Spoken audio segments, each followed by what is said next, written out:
Hey guys, can you hear me now? Yeah. Okay, I'm leaving. Hi. I can hear you now. Okay.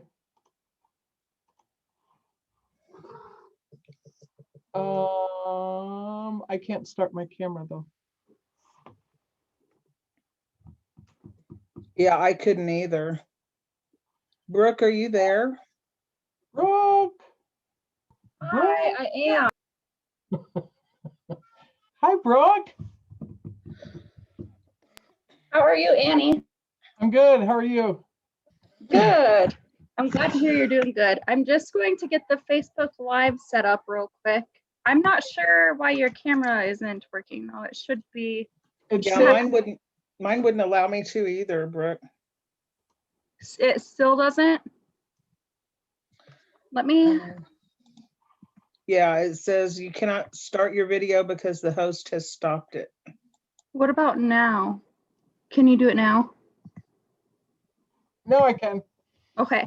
I'm gonna, like I said, go ahead and get the Facebook Live started real quick, and then I think we'll be good to go. It looks like Carol Sanders has her hand raised as well.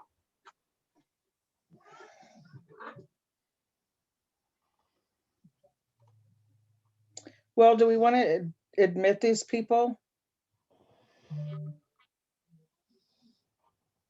Is it okay if I use my non-background background? Or do you want a background on me? What do you want? I'll let Stacy decide that one. It's up to you. You're the presenter. Well, it's up to you guys. You're fine with what you've got. Or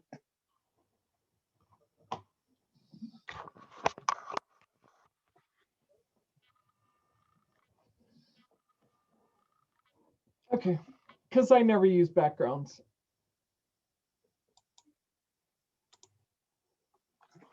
But I can if you want me to. I can crawl out of the grass.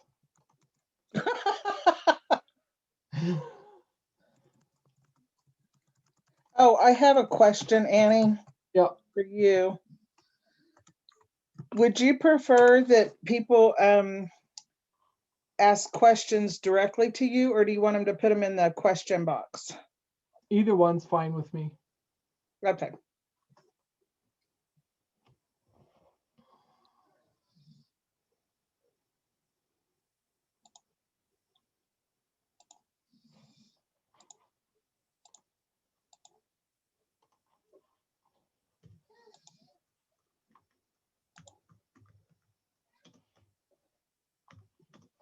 Well, it's 12:01, so I'm going to go ahead and admit everybody, okay?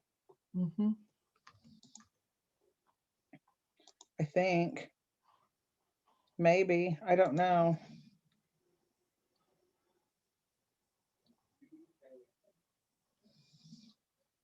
How do we do that? It's not like the last time.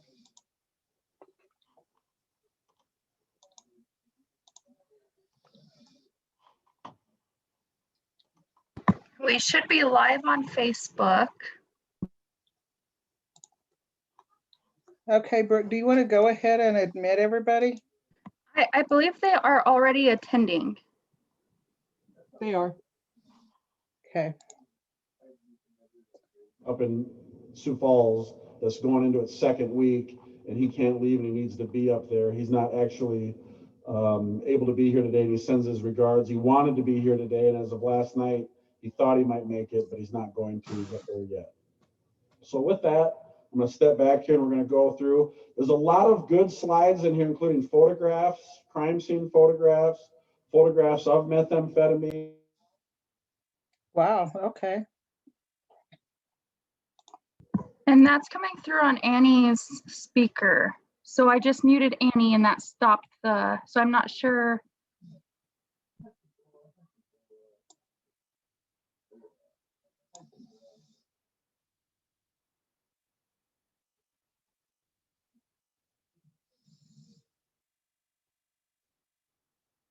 Did we get Maddie and Tosha in as?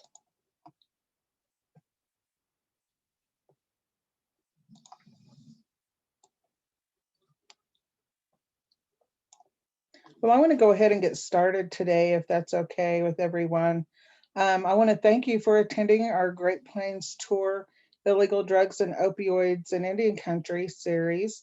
This is session 2 of 19, Methamphetamine, the predominant illegal drug in Indian Country. These sessions are eligible for CEUs through Sitting Bull College. If you need information on that, if you haven't already registered for that, we'll put Barbara Schmidt's email in the chat so you can contact her about getting the form and getting your CEUs. I want to thank the Great Plains Tribal Leaders Health Board partnering programs, which is our HPOG program, our EPI program, and our Native Connections. Without all those partnerships coming together, these programs coming together, we would not have been able to pull all this together for you all. Just a little bit of information before we get started here. The Great Plains Tribal Leaders Health Board is a regional public health organization. We serve 18 tribes in North Dakota, South Dakota, Nebraska, and Iowa. The TOR program, or the Great Plains Tribal Opioid Response, is a department that was developed through a SAMHSA grant. This particular grant focuses on the Crow Creek Sioux tribe and the Haisapa or Rapid City area. As always, we invite all our service area tribes, our tribe and tribal members to attend any trainings we provide, as well as any community and partnerships that we have. Please put your questions either in the question box or raise your hand, and Annie will call on you, or I will call on you today for any questions that you may have during the presentation. And now I'm going to introduce Annie Lloyd. Annie Lloyd is Yamabushi, am I saying that correct, Annie? A community helper, CEO, and founder of Recovery Communities of South Dakota, and principal manager of Blue Turtle Door, providing services as a community partners liaison and public health consultant. She has 28 years active in walking the red road of recovery and celebrating her more than 40 years of lived experience. Annie is a called on subject matter expert regarding recovery, trauma, grief, mind changers as medication, and culture as a solution, cultural humility, and ceremonies of healing, release, and renewal. Annie creates opportunities for collaboration by building new relationships and strengthening existing ones. Most importantly, relying upon culture and the wisdom of elders, both present today and those who have walked before us, to guide and direct the work before all of us today. So again, I want to thank all of you for being here and attending with us today. My name is Stacy Eagleelk. I am the tour program manager. And I'm going to turn everything over to Annie. Thank you, Annie. Thank you, Stacy. Welcome, everybody. I'm really grateful to be here today. I'm humbled to have this opportunity once again to share a little experience, strength, and hope in regards to methamphetamine use and our opportunity to find a road to recovery. The topic today is focused on methamphetamine and the predominant illegal drug in Indian Country. I'm going to begin sharing my screen. And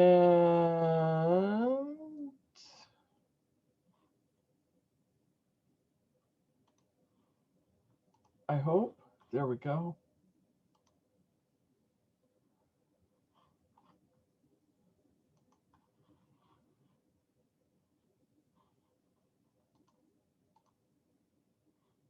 And if somebody can just confirm that they can see this well? Yes, we can, Annie. Okay, great. All right, so let's get started with this presentation. Hopefully it won't be too boring, and we'll find some information that we can share with you today. So let's go over real quickly the history of methamphetamines. I know for some of you that were on the presentation last week, there was an in-depth presentation about the history of meth.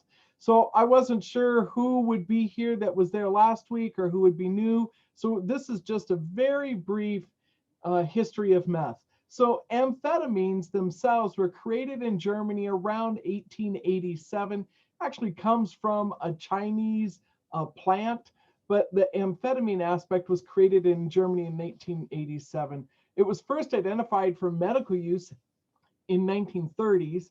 It was prescribed for narcolepsy, attention deficit disorder, obesity, fatigue. It was great for losing weight. It was also used during World War II by Nazis and Japanese armies. In fact, the Japanese kamikaze pilots were documented to be high on meth as they were driving their planes into ships. During that time, it was legal and easily available until 1970. Around 1970, it began to fade from popularity as there was an increase in use of heroin and an increased use in marijuana. And most importantly, there was the prescriptions and precursor chemicals for manufacturing were restricted. Coming up on 1994 through 2004, meth use grew from 2% of the US population to 5%. That's a significant increase, as you can tell. And then from 2012 to 2018, meth seizures at the border tripled. So what's the difference between meth and amphetamines? So meth has a greater amount of the drug to get into the brain and making it a more potent stimulant. It has a longer lasting and more harmful effects on the central nervous system. And these characteristics make it a drug with high potential for widespread misuse. Methamphetamines can be smoked, inhaled, swallowed in pill form, snorted, injected when dissolved with water or alcohol. Methamphetamines, meth is known as speed, meth, crank. The crystallized methamphetamine is also known as ice, crystal, or glass. Of course, crystallized meth is smokable in the most powerful form. Methamphetamines use causes that euphoric feeling. So it alters our brain function, it messes with our memory, it disturbs our decision making, it changes our mood from one end to the other. And of course, there's the potential damage to the central nervous system. Meth produces the rush that folks follow and chase. And sometimes it's called chasing the dragon because it's followed. When meth is used, there is this high that is produced that once folks experience that high, they want to keep chasing that high time and time again. Unfortunately, the more meth that's used, oftentimes it's followed by a state of agitation. So chronic or long-term meth use can result in irreversible psychological and physiological damage. And as we said already, sorry, I have a double slide in there. You can smoke it, inject it, snort it, or ingest it. Methamphetamine is widespread on many reservations and of course disproportionately affects American Indians because it's relatively easy to produce, so it's very inexpensive and it's highly addictive. And if you look at the lower picture, it creates a disturbing transformation within our physical body and within our mental and emotional state. You can't see from the outside, but what you see on the outside of the physical transformation is occurring within us, within our spiritual realm, our physical realm, our emotional, and our mental state.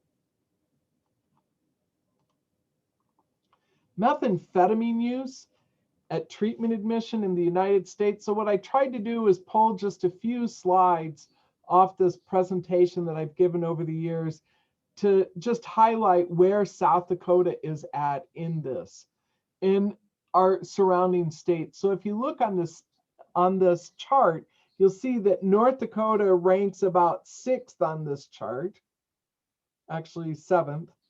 And then if you move further down, you'll see almost in the middle, you'll see South Dakota ranking at about just a little over 20%, so about 22%, compared to North Dakota being up about 41% as far as methamphetamine use at treatment admission. So that's when people are identifying that they've been using methamphetamines upon the time that they're admitted into treatment.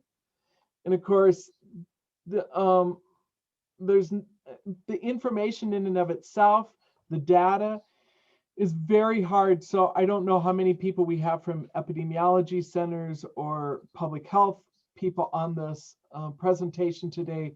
But as you know, data across Indian country is very difficult to come by. Accurate data is.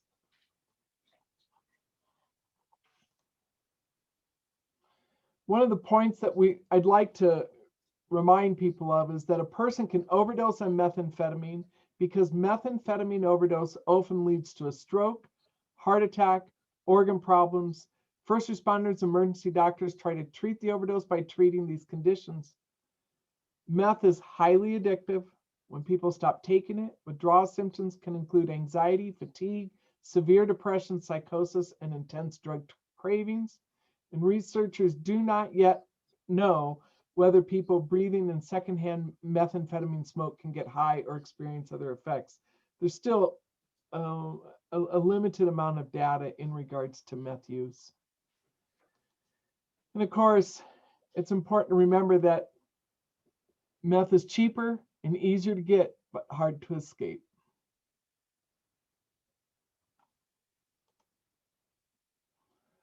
So let's think about meth use in the child welfare system real quickly here. During the last 7 years, more research about meth use in the context of child welfare has emerged. Methamphetamine use, manufacturing, trafficking lead to a risk of child abuse and neglect.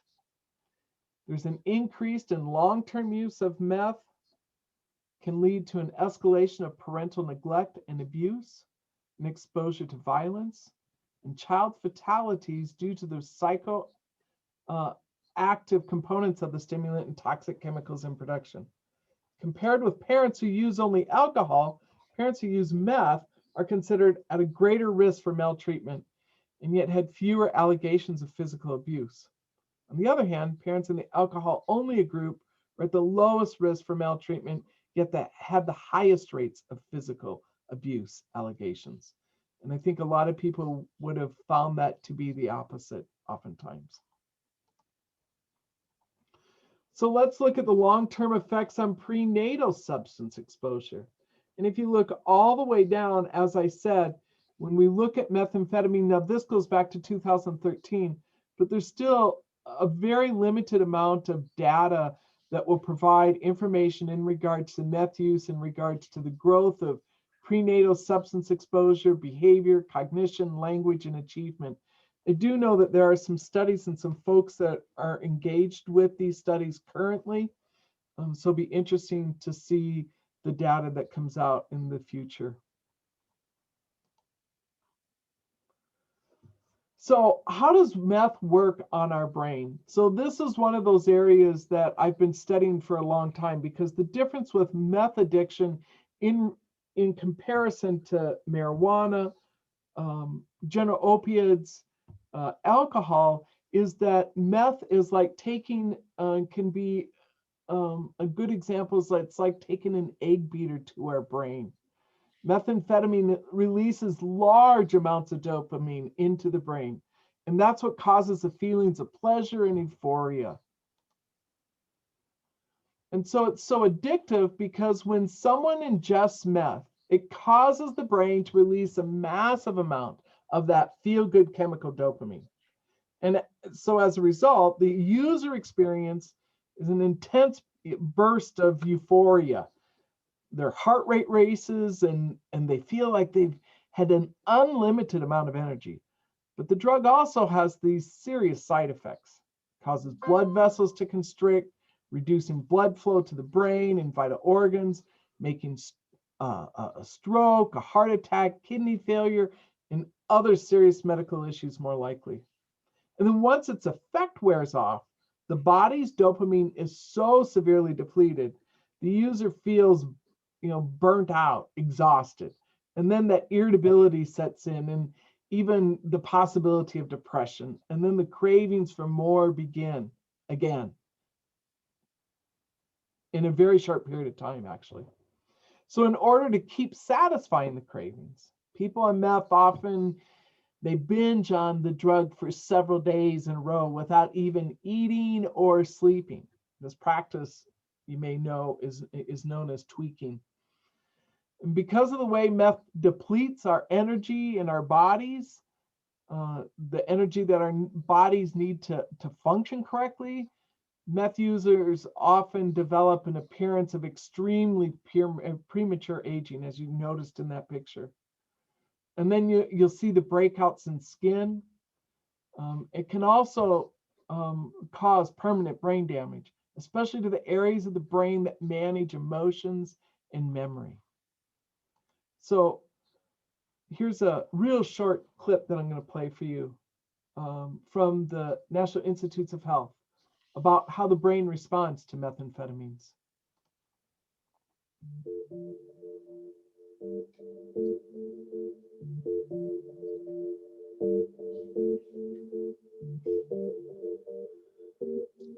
Deep within the brain is a set of structures called the limbic system. The limbic system contains the brain's reward circuit or pathway.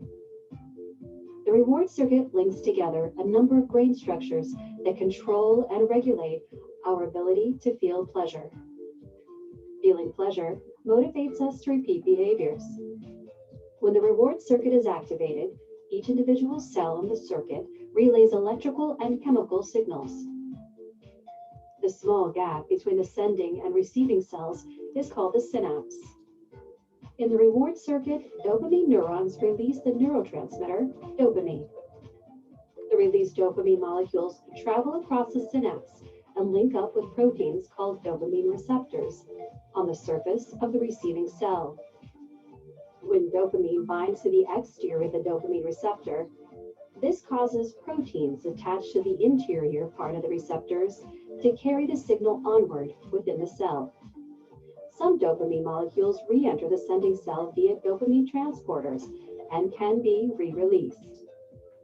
When a reward is encountered, the presynaptic cell releases a larger amount of dopamine in a sudden burst.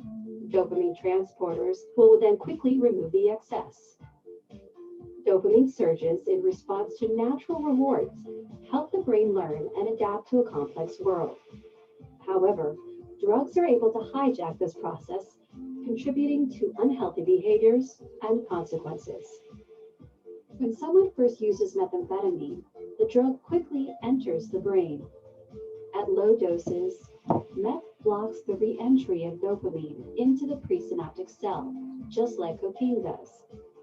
But unlike cocaine, higher doses of meth can increase the release of dopamine from the cell, leading to much more dopamine in the synapse, where it becomes trapped since meth prevents the transporters from removing it. Because so much dopamine remains in the synapse for such long periods of time, the postsynaptic cell is activated to dangerously high levels, causing the user to experience powerful feelings of euphoria, making meth incredibly addictive.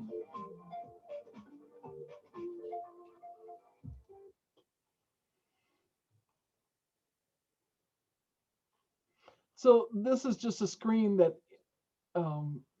gives a little bit better indication of how meth is 3 times as powerful as cocaine, as you can see, and is among the most difficult drugs to permanently quit. It triggers a dependency faster than a majority of the other illicit substances that are listed. Meth forces the brain to release an unnatural amount of dopamine at a given time, as well as neuroepinephrines, as known as adrenaline. The result is a rush, followed by a high, and this chemical combination deeply affects the brain's limbic system, which is responsible for emotion and memory. Annie, we have a question from one of our Facebook viewers. Why do they say chasing that high that they got from the first use and never get that feeling back again. So you keep chasing and chasing it. So is this from Brooke or some? Ask me more about what you're trying to understand. If you want to unmute yourself. That was, oh, sorry, go ahead. It was just a question that was pulled from the comments in the Facebook Live. Oh, okay. So chasing that high, so the first high that you get off meth, or the first few highs that you get off meth, is such a jolt to your dopamine center, to your brain, to your overall body and being. In my world, we call it a significant brain changer. It really takes us from a state of balance and equilibrium, even though we're feeling out of balance and not necessarily within equilibrium before we use it. But once we use it, I can't tell you the hundreds of people that I've interviewed over the years that have used meth, and they all say the same thing, that it takes you to a state that you never expected, and a sense of euphoria that you never dreamt even was able to attain. The challenge is that you want to get there again, and you can't. You can't replicate that first high that you had before. And if we need more explanation on that, let us know and I'll try to explain more.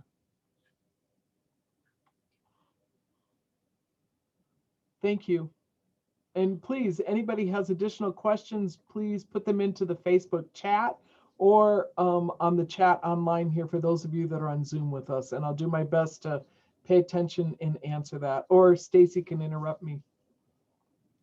So when we look at these side-by-side comparisons of the brain, so we have two brain scans here that are measuring our dopamine transporter activity. On the left, the scan is of a normal control, shows the increased dopamine transporter activity. On the right, the scan of a meth user shows decreased dopamine transporter activity in the compromised mental function. Now, in this next slide, what you'll see is the recovery of brain dopamine transporters in chronic meth users. So you have the healthy person on the left, and then you see after 1 month of abstinence, how it's starting to be restored. And then 14 months of abstinence, it's still not back to where it was to begin with, but it looks better than it did a month off using meth. So it makes a significant impact in our brain.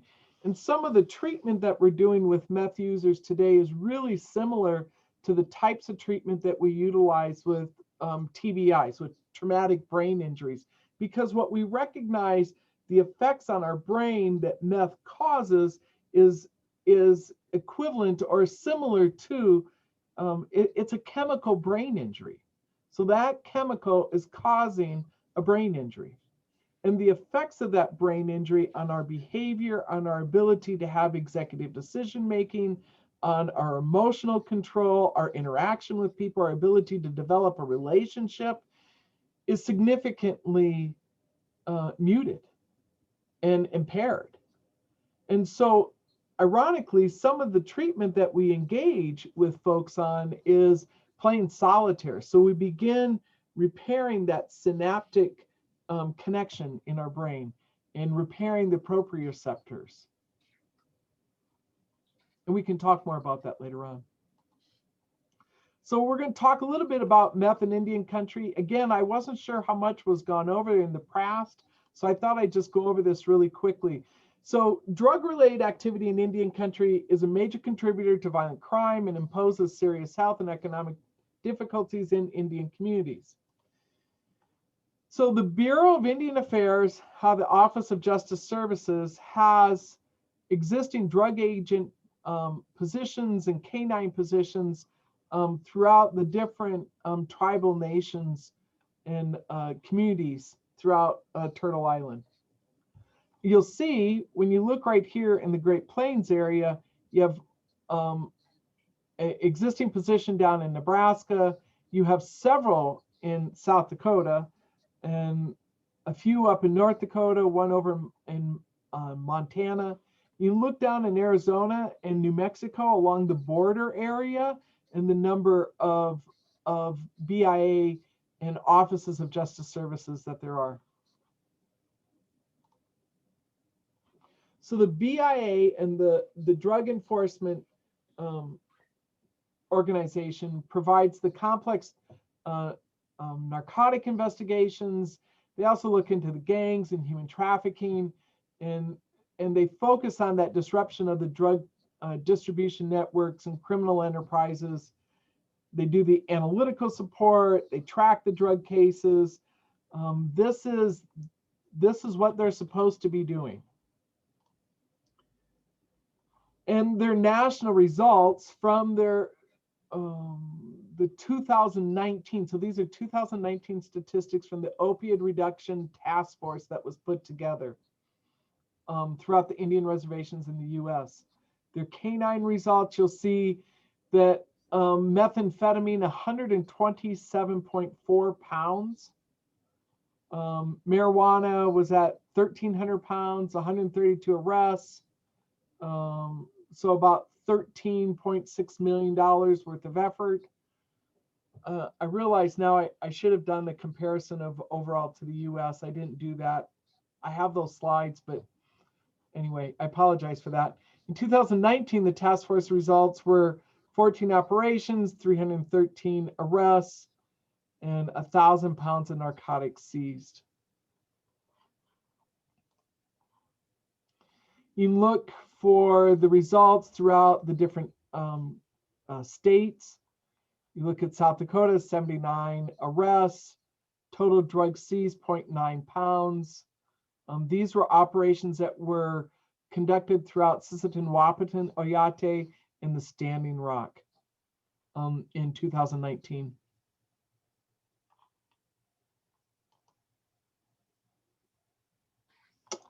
2019, there was an overall increase of 29% in the number of drug cases across all of Indian country, law enforcement programs. When you look at the number here where it grew from 2000 and 2013, the number of cases grew to over 11,000 in 2019. It's an extraordinary increase. So this opioid reduction task force in South Dakota was conducted from November 2018, May 2019. Total seizures of meth, 198, this is in grams, 50 grams in heroin, 21 marijuana, other pills, and 79 arrests. It was a huge joint task force. But here's the challenge. When we look at law enforcement, and this is just looking at Oglala Nation law enforcement, is funded at approximately 20%. So you'd say about 120 officials are needed, and there are about 30. I don't know that this was at the time, this is a couple years ago. The Mexican drug cartels have been purposefully targeting rural Native American reservations, both for sale of meth and as distribution hubs. Over 70% of meth is now estimated to be smuggled in from Mexico. Tribal police do not have jurisdiction over these offenders. These cases are the responsibility of the federal government through major crimes and the General Crimes Act. So if we go back to these numbers and we look at what they have done, you have to stop and wonder, is all the effort that is need be being placed outside of our tribal nations to exact the necessary law enforcement involvement that needs to happen so that this does not come into tribal nations?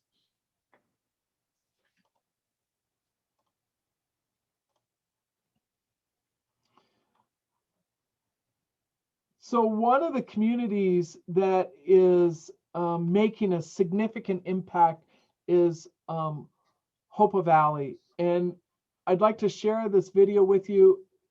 It's a few minutes long, but I think the information that it shares is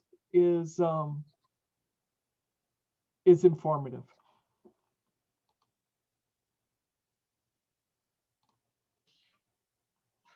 Oh, hey,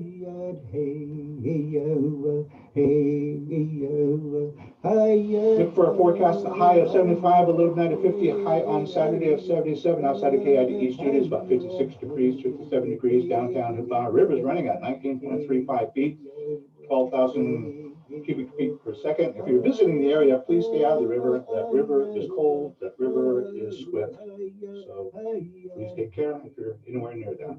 We're listening to The Takeaway from Public Radio International.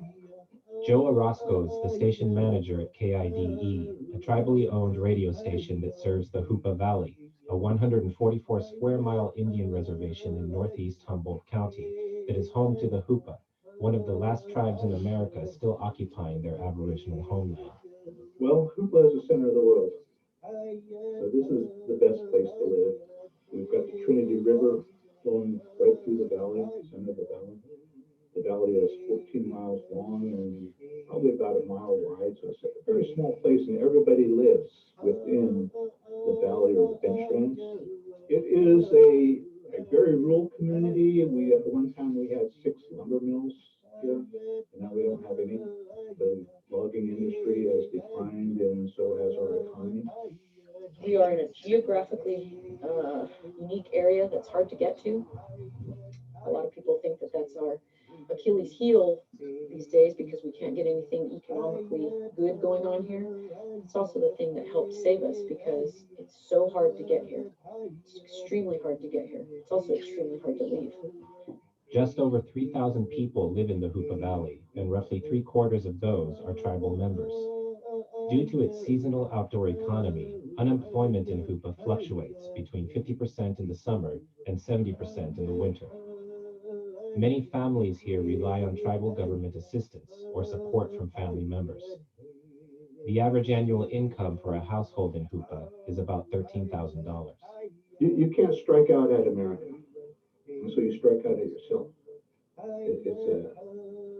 And people don't see a good future for themselves. It's very tough. If you take a look at pre-contact times, people had a purpose. People did something. Even though it wasn't, they didn't punch a clock, they didn't have to be in place at a certain time, but they had to do things at certain times, and it probably didn't take them all day, but they were acknowledged for what they did. And nowadays, if you don't have a job, you don't have a car, you don't have a home, you don't have all the trappings, you're not acknowledged as a person, an upstanding person. You're not successful. And it's getting harder. And I think that there's also a very basic root cause of a lot of drug use and a lot of other abuse that happens in the community. So we're struggling with that. No accurate data exists to measure the scope of the drug problem in Hopa, but nearly to a man, people here say that drug abuse is a chronic problem in the community, one that doesn't discriminate by age or gender, and has touched the lives of most every family on the reservation. When I was young, you didn't have to lock your doors. You didn't have to lock your car. We didn't have to worry about people ripping you off. I remember alcohol was always there. Then I remember when cocaine and marijuana was here. But when meth came in, it just totally destroyed people. I mean, the other drugs did too, but that just did something. That was the big change. Substance abuse in this community is, I think, alarming people in the choice of drug that's happening now. Okay, it's not a new thing. And I hear elders talking about alcohol being their drug of choice. And then, like in my father's generation, it was different. And then now it's meth. We have this meth problem that's happening. Now that drug is unique in that the way that it affects the body and the brain cells. You're doing brain damage. The feel-good part of the brain, that's what it does. It hits those endorphins and it intensifies them, and it, gives them that rush, that high. But what they're doing is destroying that part of the brain, because that's the part of the brain that, makes you feel good. Meth, it basically is screwing a lot of people up. I mean, that shit is bad. Excuse my language, but it has destroyed a lot of good families here. It has destroyed a lot of good people, men and women, kids. How do you describe something that takes I guess you'd call sane person and turns them basically half insane? There used to be a trailer that sat in here. I was a young sergeant. It was probably one of my most gruesome homicide scenes that I've ever seen. A young girl was killed. And walking into the trailer, there's a dead girl. And like I said, that was drug related. It's not like on TV, what you see on TV. When you walk into a trailer and the whole floor is covered, and what was in that girl, and then see that lifeless body, you can't see that on TV. And there's other ones that have happened here on the res.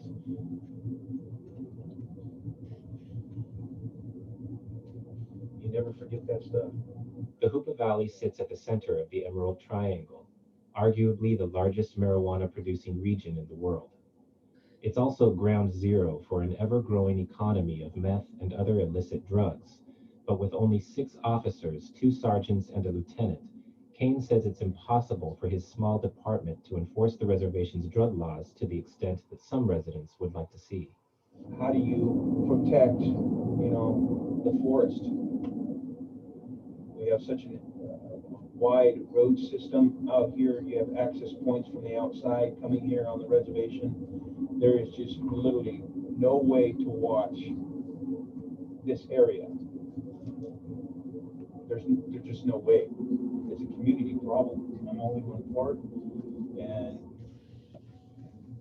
it has to be everybody. KTAC is currently working to reinforce the following activities in the Klamath Trinity area: Neighborhood Watch, Hoopa Citizen Stop Patrol, HCOP. Like they do on the first Tuesday of every month, the Klamath Trinity Anti-Drug Coalition, or KTAC, a volunteer network of tribal organizations and concerned residents, is gathered in the Hoopa Tribal Council chamber to address the drug abuse problem and related crime on the reservation. My abandoned house that I had to move my own children out because it had become a drug house. And then I boarded it up and they would tear it down, and I boarded it up and they would tear it down, and then they burned part of it. And then I boarded it up again and even used screws with different threads. They came with screwdrivers and undid those, went inside and completely burned it down. Did you guys hear about the mom who pled guilty yesterday to, she's a tribal member in Bear River, and she spent some time in Hoopa in a foster home and went to Hoopa High, and she killed her baby with meth breast milk. I remember seeing that in the paper. She was convicted. Yes! Yes! You can't imagine how much I say yes to that. I am so sick and tired of little fetals being the innocent, and there's nothing we can do because they're not a human being. They're born, I'm telling you, when we went through what we went through, you have to experience and understand what a child goes through. And to have that tiny little baby screaming and fitting and shaking and convulsing, and then to have mama turn right around and give it breast milk again after it had already once been detoxed. So yes to that conviction. And I hope that really sets a precedent to now more moms will start thinking about what they're doing to their babies. That one hits home, I'm sorry. I'm telling you, it's just unbelievable. Yeah. We had that happen to our grandson. You know, he was born addicted to opiate, and I'm telling you, if you've never witnessed that, I pray to God you never have to witness it. It will break your heart to see a little 7-pound baby scream this high-pitched, screaming, curdling, anytime, day or night, and the only thing you could do is to wrap, cuddle him, and give him something to suck. And our little guy was addicted to a sucker for almost 2 years, just to get rid of the pain. And we know from the doctors that he will always be more apt to become an addictive adult than anybody else that wasn't born addicted to drugs. Katrina Hall, Quail Hill. It's awards night at Hoopa Valley High School.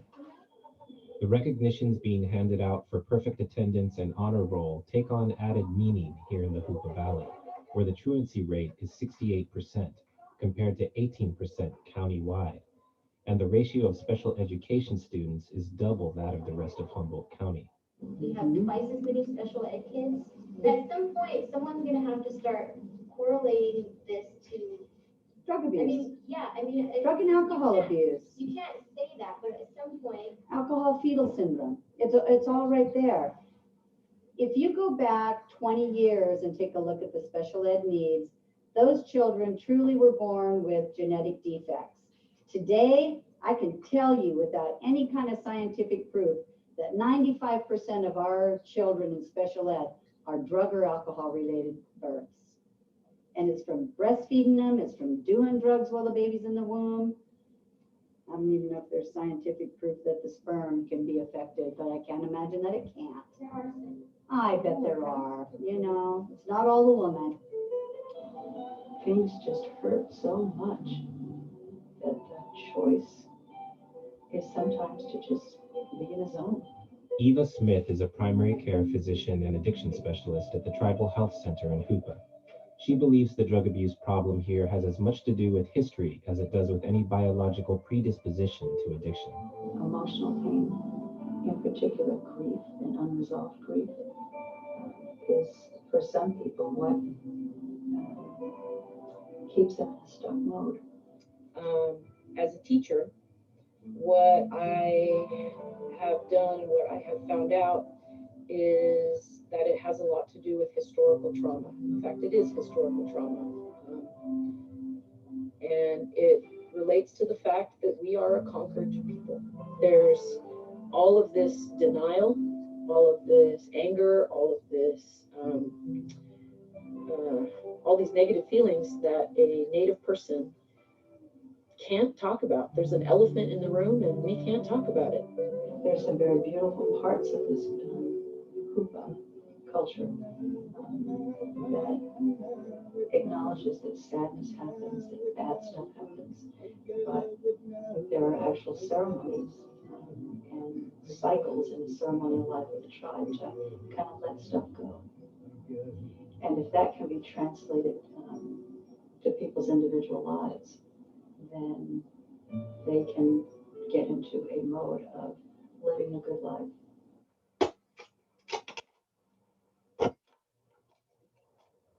If we're healthy and living in a good way when we go to our traditional ceremonies, then we are stronger.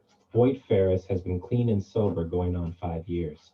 He's a leading member of the Sweat Hogs, a local group of men in recovery who meet by the river every Wednesday for sweat ceremonies, which can draw up to 20 men on any given night, including children and youth who are always encouraged. The kids that have been through here know that they have a place to come, and we always stress within our circle that when those children or those youth are around, that make it a point to let them know that we're here to listen.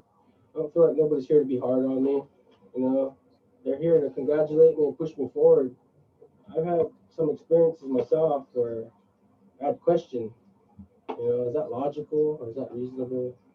But it always brought me back to this area, you know.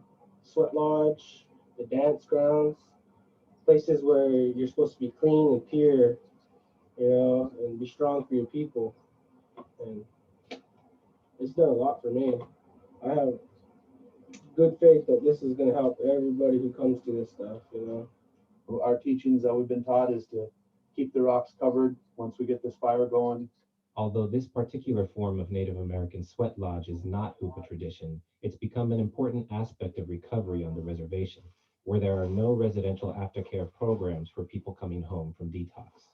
When I got home, one of the brothers from the group came and seeked me out and pulled me into this group. And I took on a commitment of being a fire builder for the sweat for 6 months. You know, and just being a part of that, being part of the fire was a great healing for me. You know, and it really pulled me in, and I still do that today. I was born and raised here myself, and got caught up in a lot of drugs and alcohol through the years, and I got about 20 years in the prison system as well, and it took me a long time to break that cycle, and I owe a lot to this group, and it was helped me stay connected spiritually. It has given me a lot of support in my recovery. I got 22 months in recovery, and then I have a lot of respect, high respect for the circle. I had some experiences with using the needle, and I kind of become addicted to it, and it was hard for me to get out of that. It's always telling me, come on, one more time. But being a part, having the sweat lodge and all the brothers to share, it's been better for me. I've struggled with alcohol and drugs and better part of my life, and I came through the sweat lodge this time, and this time for me is it's been great.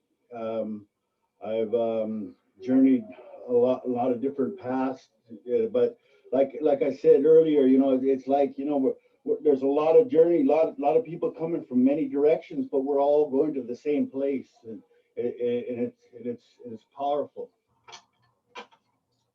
Some of what Boyd is doing promotes and supports the spiritual part of recovery, and there's a phrase that's often used: there is no recovery without spiritual recovery. Say Ninasan, say Tia, I te no just I no home. No, saying that that's on. Satia, Santa Ate. Satia just I not in it way honta. Satia just I mahachol and tot non. Kiplahan, slow, sot, Somalia. Ninya, kinha, tasement, wanota. And they on a tin it way all wale, la how noonsa.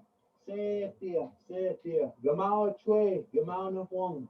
Satia, wanota. So what I said is, thank Mother Earth for being here. We ask that the one above and the ones around us bless us in a good way, that we may live a long, long life. We thank the water that we have. We thank the roots and the herbs that help take care of us. We're thankful for our deer, the bear, the fish, sturgeon, and the eels, the mushrooms, all those things that sustain us. We ask that the spirit angels guide us in a good way. And we say that we believe in this. And then we say our circle's been named the Sweat Hogs. And so we say that my name is Sweat Hog. I'm speaking Hoopa. And then we say that we believe in this in a good way. And ask that all those spirit angels, Creator, all these things take care of us. That we have protection around our homes and our houses, those people in them. We say that we ask for healing for those that have crossed over, for those that stand next to us, and those that are yet to come. We ask for all these things. And in all these circles, just like this lodge, all over the place. And we say these things in a good way.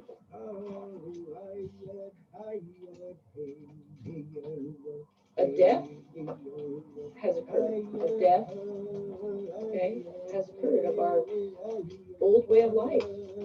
But just like death is part of life, There's also the renewing.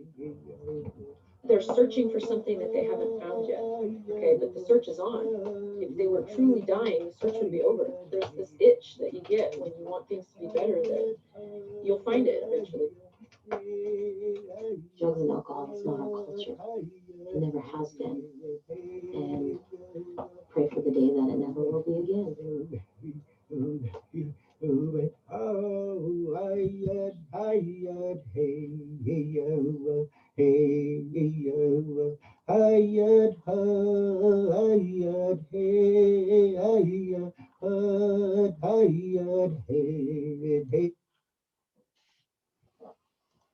I'm going to pause for just a minute here and stop sharing the screen for just one moment.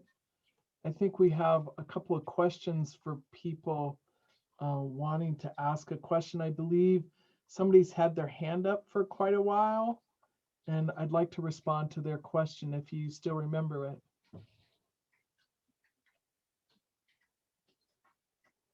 I believe it's Vi.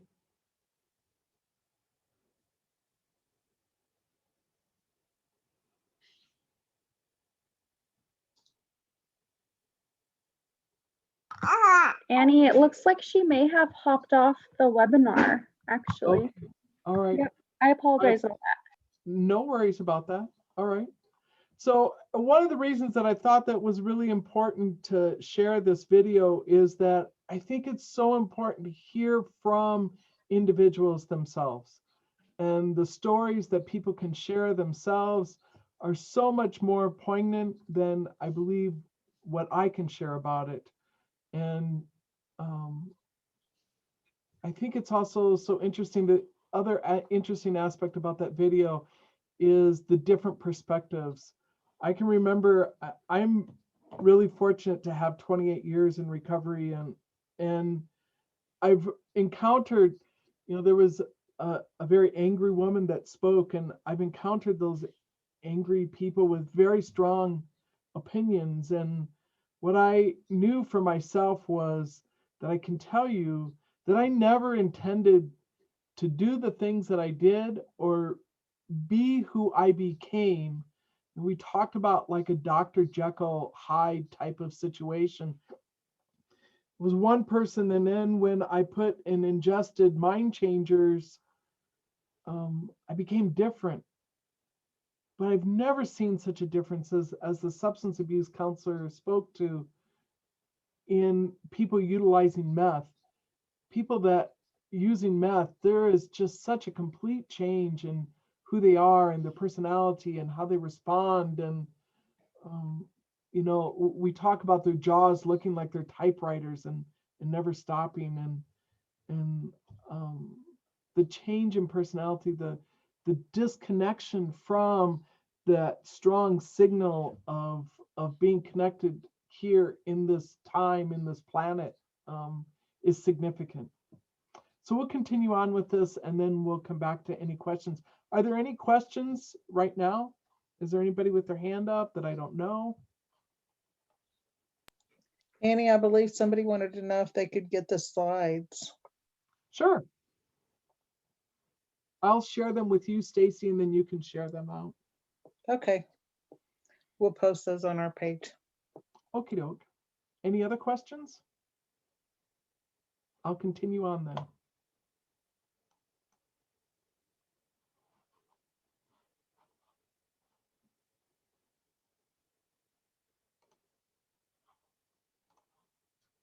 Am I sharing the right slide? I'm going to assume if nobody says so. Okay, so let's talk about treatment. So treatment, the types of different treatment were mentioned briefly within the video that I shared. Within our areas, as most people know, most treatment is allocated for 28 days. That is not based on medical efficacy. It's not based on science. It's based on insurance billing. That's what it's based on. So it's not determinant of the amount of time that you need, although some treatment centers can extend that. It is truly recognized that with methamphetamine use today, Most people will tell you, most providers will tell you that it takes about 3 years for people really to get to some type of homeostasis, to get to some type of balance within their life that they feel like they have their feet on the ground. It is an extraordinary amount of time that it takes. And it is a lot of effort on the individual's part. There's a special program that's going on over in Sisseton that I thought that I'd share with you. This is a really brief video, and it has to do with horses. Whoops.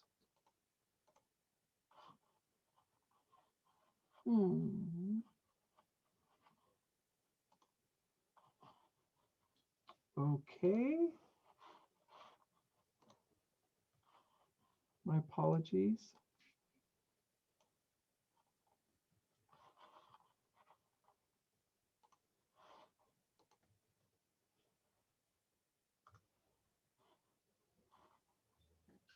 Well, maybe you're not going to. So it's the story of not sure why it's not working. It was before.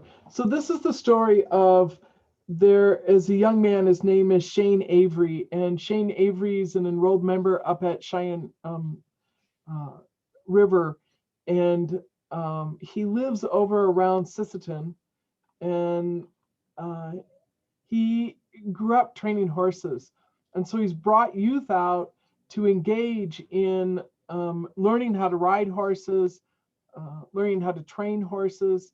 And one of the beautiful things about this program is that he has gained strength out of it, as well as providing the youth with healthy alternatives in the community. And what we know to be true is that when our youth have healthy alternatives, so we have a basketball program that has started up again here in Rapid City that I'm involved with.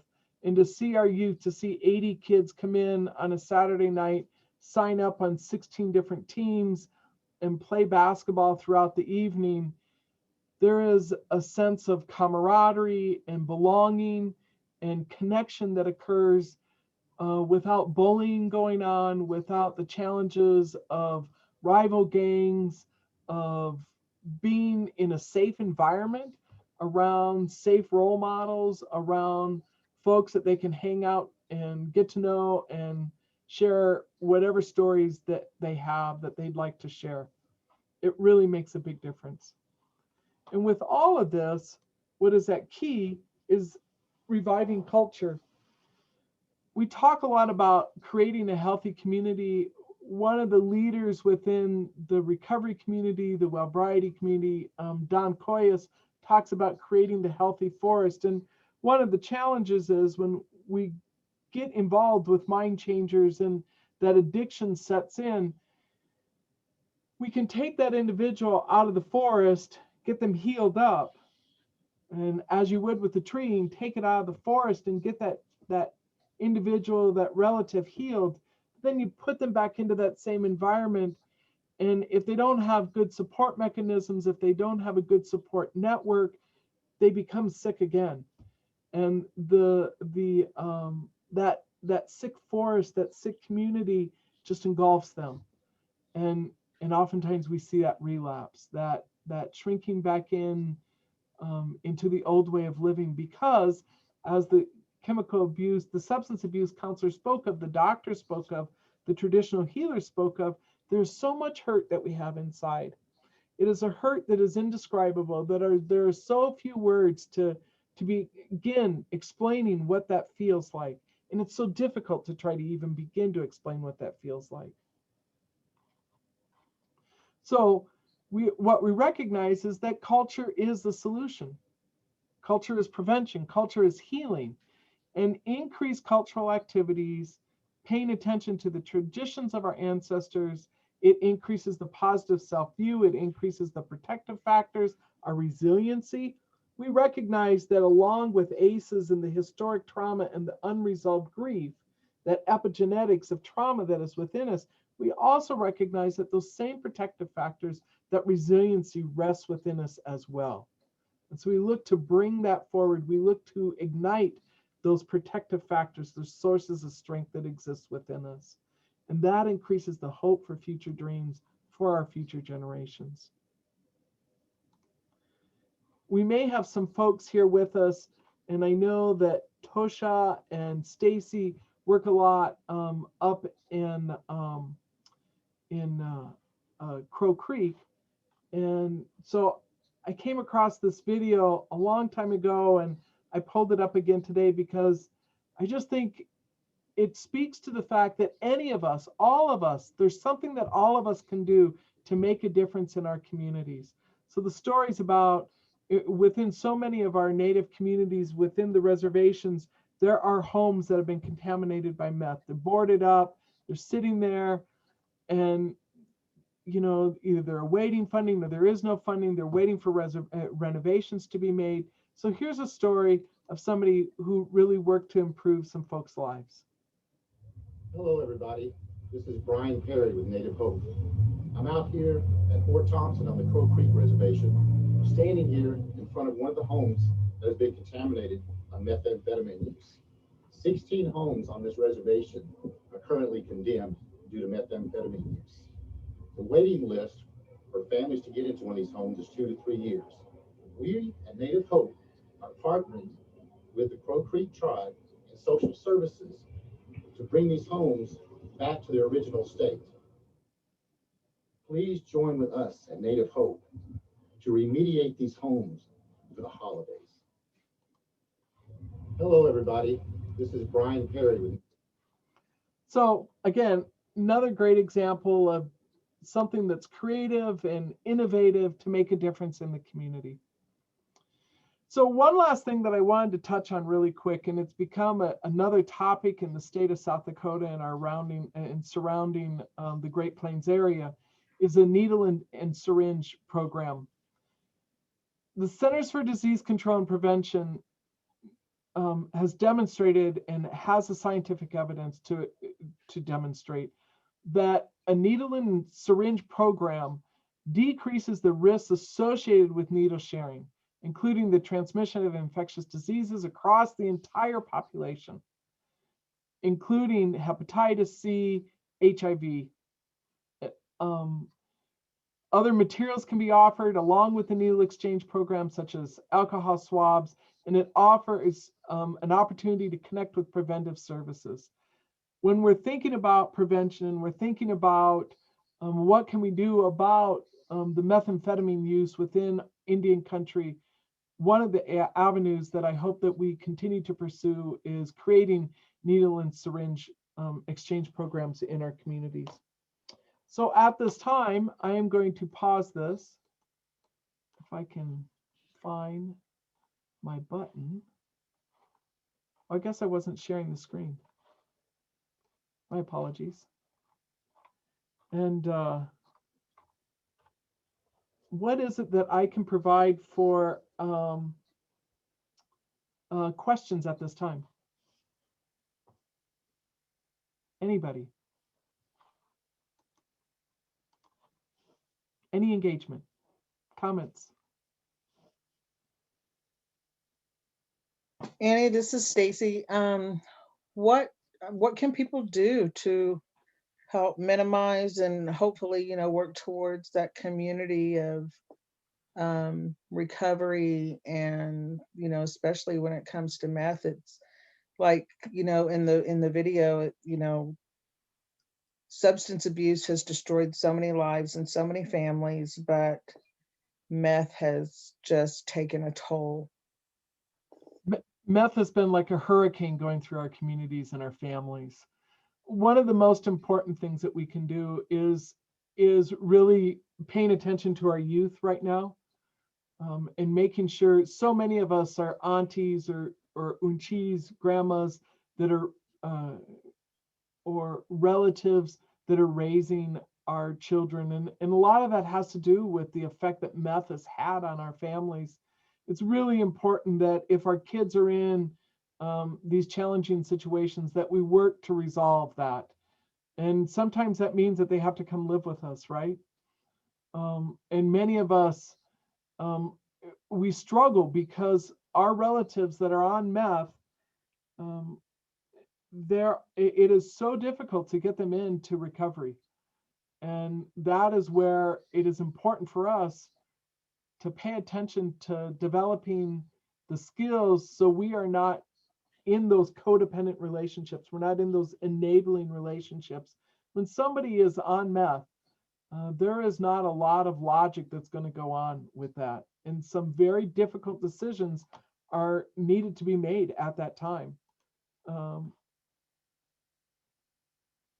So somebody's asking, how would you suggest the information regarding the needle exchange? I know some are resistant to it. Some look at it as supporting the addiction. How would you make the needle exchange a positive option? The thing about needle exchange programs is that you're removing one of the greatest challenges using needles is the communication, the cross-communication, cross-contamination of disease. And so limiting the ability for people who are addicted to get sick through some type of bloodborne disease or to carry that disease onto other people. And again, you know, it's the cross communication, contamination with hepatitis and HIV and so many other challenging medical situations. The best way to present it is that it's a good public health method for preventing and eliminating the chances of having diseases be carried through our communities. Also, dirty needles are just dangerous to have out in our communities. I know there was a hotel here in town in Rapid City that was going to be renovated, but there was so many needles around the place, literally so many needles, that they demolished the entire building. It's a huge public health issue, and it takes time. Yelling loudly and frying pans don't work. It really takes telling a story. And if you know folks that are in recovery, particularly IV drug users that are in recovery, they are great people to sit down with other individuals, with policymakers, lawmakers, and share their story and why a needle exchange program is a positive option. Going back real briefly to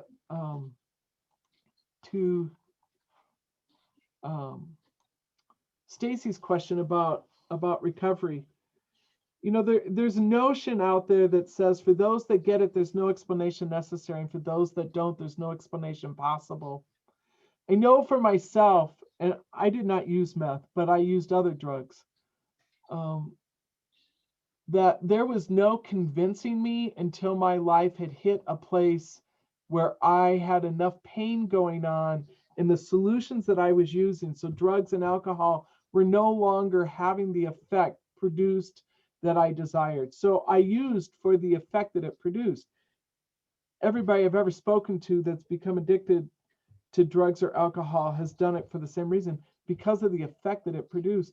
There was so much pain, unresolved grief, historic trauma, existing trauma, that the mind changers, the drugs and alcohol, produced an effect that allowed me to feel as though there was an ability to have a deep breath in that moment.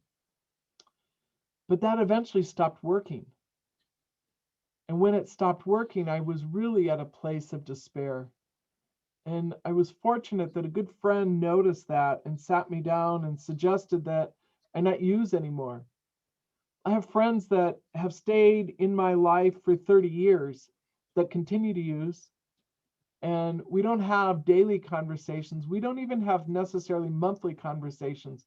But my phone is available to them if they need help. And we'll have those conversations on, I'll remind them that they could go to a 12-step meeting. They can go to a lodge. They can seek out somebody within a ceremony. We have great ceremonies within our cultural traditions that provide an opportunity for us to be relieved from this burden of these, what I call the haunted ghosts that we carry around. Somebody else has a question that says, I once thought the needle exchange programs was only supporting one's addiction as well. However, addicts have huge trust issues and these exchanges may be a great venue for building supportive relationships. Thanks for the information. Deborah, thank you. And I think that that's such an important point to bring out. When we look at people that are experiencing addiction, our society at this time,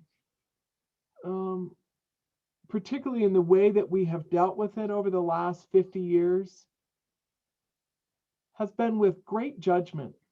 We incarcerate people. We look at people. We look down upon people. You can tell by the language that we've used over the years, the language of junkies or druggie, or thinking that somehow or another that we're better than somebody that is doing that. And, you know, what I realized at the end of my using and at the beginning of my recovery was there was no difference for me and someone that was using heroin. The only difference was I went into the emergency room. I still had health insurance, so I'd go into an emergency room and was shot up by the nurse, versus somebody else going out on the street and getting heroin. There was no difference between that. The feelings that we both experienced were the same. I was fortunate that there were people around that I had enough couches to surf on, that I didn't end up homeless. The despair that people experience, the heartbreak that people are experiencing, this is people's medicine. This is not something that when you're 5 years old or 15 years old that you set out to say, hey, what I'm going to do is become a meth addict. So what I'd encourage people is to find compassion and empathy and continue to learn more about it, ask questions. And there's many of us that are around that are more than willing to sit on the phone and have those long conversations at 2 p.m. or 2 o'clock in the morning. Do we have any other questions out there today? Annie, this is Stacy again. I was under the impression that in South Dakota, the needle exchange programs were illegal. They are. They are. And that's why I think that it's going to take a lot of us to speak to our policymakers, to speak to our legislators, and encourage a shift in policy and a shift in perspective. And again, it really goes back to this belief that you're supporting one's addiction by doing that. What you're really doing is creating an opportunity for a dialogue, you're creating an opportunity for safety, and you're creating an opportunity for somebody to get connected, to repair some trust, and hopefully be able to guide somebody into a healthier way of living. Any other questions? You know, Dr. Daryl Tonema talks a lot that you know, our trauma occurs and continues in silos, and healing occurs in community. It's the greatest challenge that we have, is to maintain our community relationships, maintain relationships with people when we're watching them go through these really tumultuous and tragic experiences. I want to thank Great Plains Tribal Leaders Health Board and the TOR program for allowing me to share some experience, strength, and hope with you today. I hope that you've learned something. If you have any questions, please reach out to Stacy or Tosha, and I know that they'll pass that information along to me. I think Brooke has one from a Facebook question, Annie. Yes, Brooke, go ahead. Sorry, it's a very long comment. If you don't mind me just taking a second to read through the whole thing. Please. So it's from Lisa on Facebook. She says, we lost my precious cousin 4 years ago to meth addiction. And at the time, it was incredibly painful to hear her enablers make comments like, mind your own business and quit being a troublemaker when we would call law enforcement or DSS. I still see a lot of the same terminology being used when a person attempts to hold an addict accountable. How can we help enablers to see the damage that their mindset is causing the addict, and especially the children who suffer as a result? So all of this is confusing and challenging. What I always recommend is to lead with empathy and compassion, and to do our best to stay in our lane. I cannot judge how somebody else responds to their experience in witnessing someone that they love go through an addiction to something like meth. And my experience has taught me over the last 30 some years that most everybody deals with it just a little bit differently. And what might work with somebody is not going to necessarily work with somebody else. I have watched families spend thousands and thousands and thousands of dollars. I've watched other families call the police. I've watched families have their loved one put in jail. I've watched families drive their loved ones to treatment time and time and time and time again. I believe in our prayers. I believe in our medicine. That's where I begin with all of this. Is I first put down a prayer, I light my sage, and I ask the ancestors to bring me some type of an intuitive thought, to have something arise in me that is a kind response. And I have tried the yelling and screaming over the years, and I have tried the battles, and my experience has taught me that really remaining in an empathetic and kind place goes a lot longer. When somebody is high, there's no ability to reason with them at that time. Arguments, confronting is not going to work. I don't think that there's any doubt that particularly with people on meth, that there is the capacity for extreme danger and extreme violence at times, depending on the person's personality and a whole assortment of other contributory factors. So you have to take in your own individual safety, the safety of any children that are present or elders, and act in accordance to that. And one of the things that we witness are those microaggressions and that lateral violence that occurs within our communities. And I think it's so important that we not second guess somebody at that moment and really provide the best support that we can to them. And without criticism, provide that support and help them do the best that they can to find self-healing within inside themselves, right? And instead of looking at them as being an enabler, realize that they too are doing the best job that they can, that they are experiencing trauma, they are experiencing grief. There is so much grief that we have all experienced that's gone unresolved. Even in this last year with COVID, our inability to attend ceremonies and to have the ceremonies that would be associated and affiliated with burials of family members. There's so much that we're going through. And I think it's important to maintain holding space for that.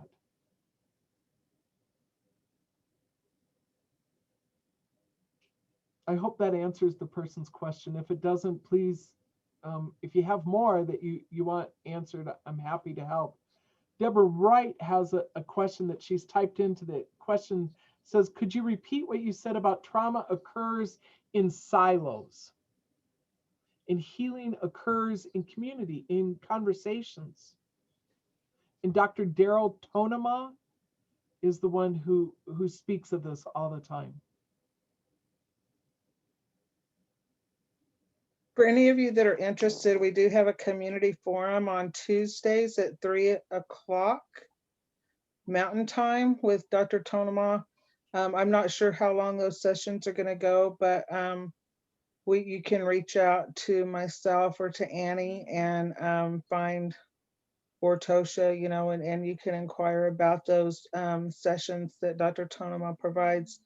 Annie, I just really want to thank you for your information, your wisdom, sharing with us your story and other stories, about this issue that we're dealing with. It's not even an issue, it's bigger than an issue. It's just tragic, and that's what we want to do, and that's why we're here. And I really appreciate you being part of this with us. I want to again thank our partner programs, our Epicenter, HPOG, Native Connections, Tosha, Brooke, thank you, and Maddie for helping to facilitate all of this and provide, and SAMHSA, without SAMHSA, this wouldn't be happening, So, and I want to ask you too, if you're a participant, could you please, I put the survey in the link in the chat. Could you please complete that for us? We do look at these, we do read them, we take them into consideration, and we try to, you know, address everything that's possible in there. So Wopi Latanka, Annie, and be kind, everybody. Annie, somebody's asking about the Tuesday forums with Dr. Tonema. Can we give more information about that?